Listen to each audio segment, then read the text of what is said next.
I'm going to do a quick clutch adjustment on my truck.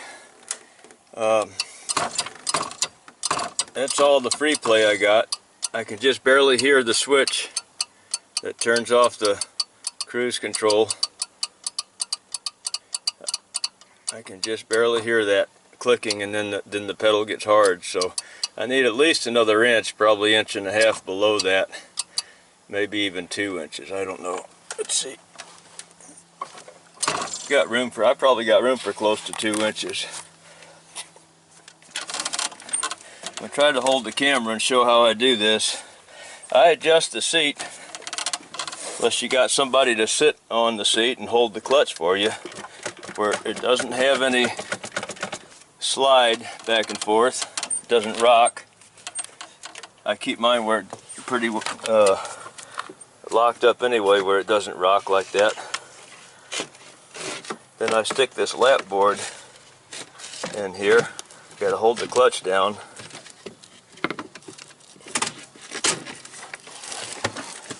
It's hard to do this with one hand.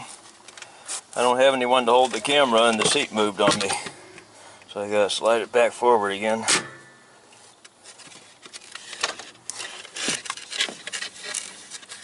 I'm sticking this little board that I call it a lap board because I keep it in my truck and I just use it. Well, anyway, that's it. Need to have the clutch held down like that with a piece of 2x4 or anything. You can adjust your seat, cut the board 2 feet long approximately, and then adjust your seat to lock the board up. Then the only tools we're going to need, yeah, I got a video monitor so I can see what's on the camera when I'm under there.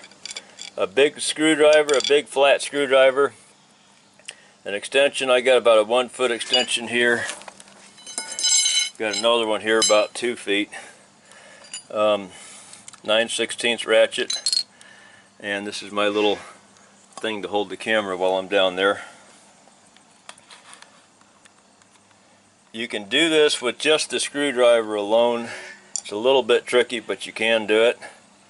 The extension kind of helps out a bit. You'll see why when we get under there. Here I am under the truck and looking towards the front underneath the transmission. There's a big hole right here. There's supposed to be an inspection plate on there. I can see the comments already since my air system is grunting a little bit. There's one of those silent leaks. It's going to be hard to find, but it normally still has air in it the next day when I start it up. I'm going to mount the camera. I don't have the inspection cover on mine, and it doesn't really have to be there. Anyway, if you got one on there, you take it off, and there's usually or sometimes there's going to be a tube hanging down with a grease fitting. I got to stick my grease gun up in there and stick it on the bearing to grease the bearing.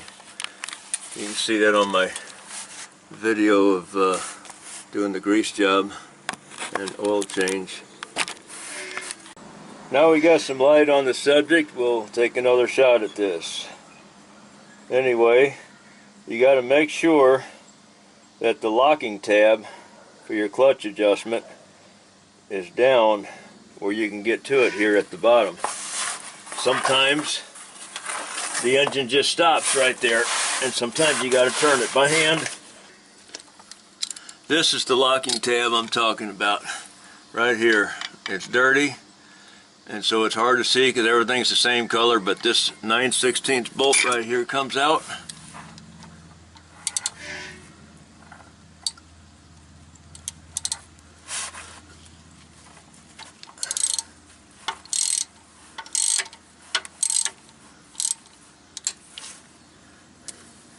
I usually just turn my motor by the fan when I have to turn it to get this thing to come down.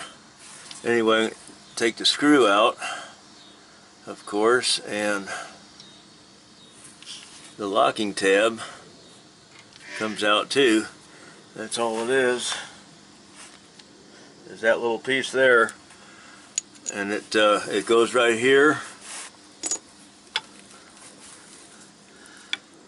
between these two knobs right here. Well, there's a lot more than two of those knobs. There might be maybe 30 or 40 of them going all the way around the clutch, and we're going to turn those. We're going to turn the engine clockwise, I mean the clutch clockwise. I'm going to do it right through this hole right here. I can turn my screwdriver sideways in there.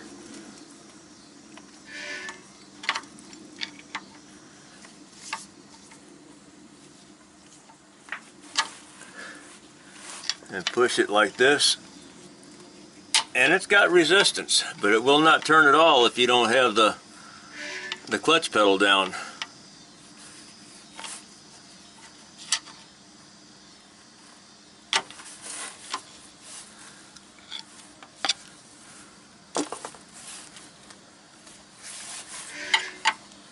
Or you can put the 3/8 extension in there in between those and turn it like that.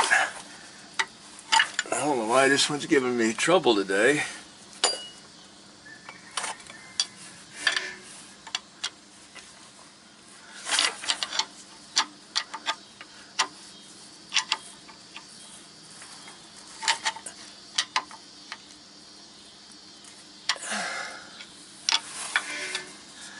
Usually when I push that out, that gives me plenty of room to get right behind this one and catch it again, but it's not doing it this time. Looks like I may have to tap on it with a hammer.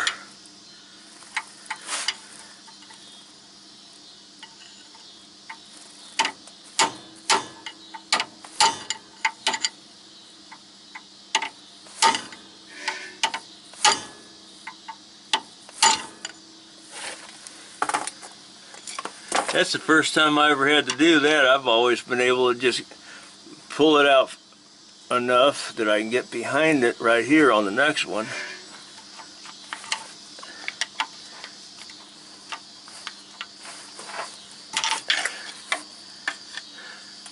Something's different this time.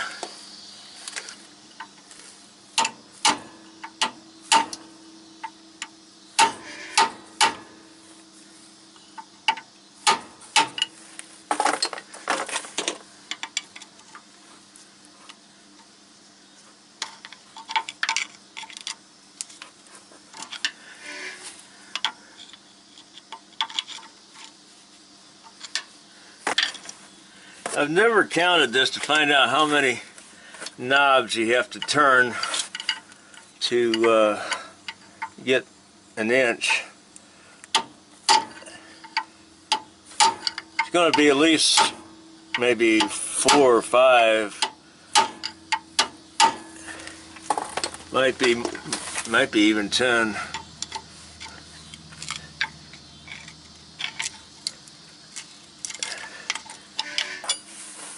I am quite sure that that's going to be enough adjustment for me. So I'm going to center this hole between these two knobs. I'm going to center that with where this tab bolts down on.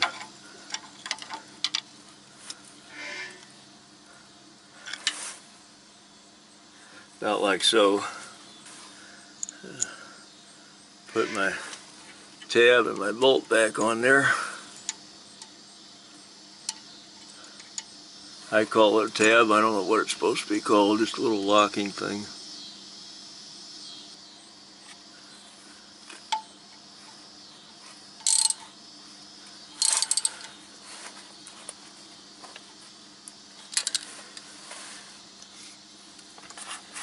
That is it. That's all you got to do for a clutch adjustment. Okay, I'm back inside. I step on the clutch and take this board out of here.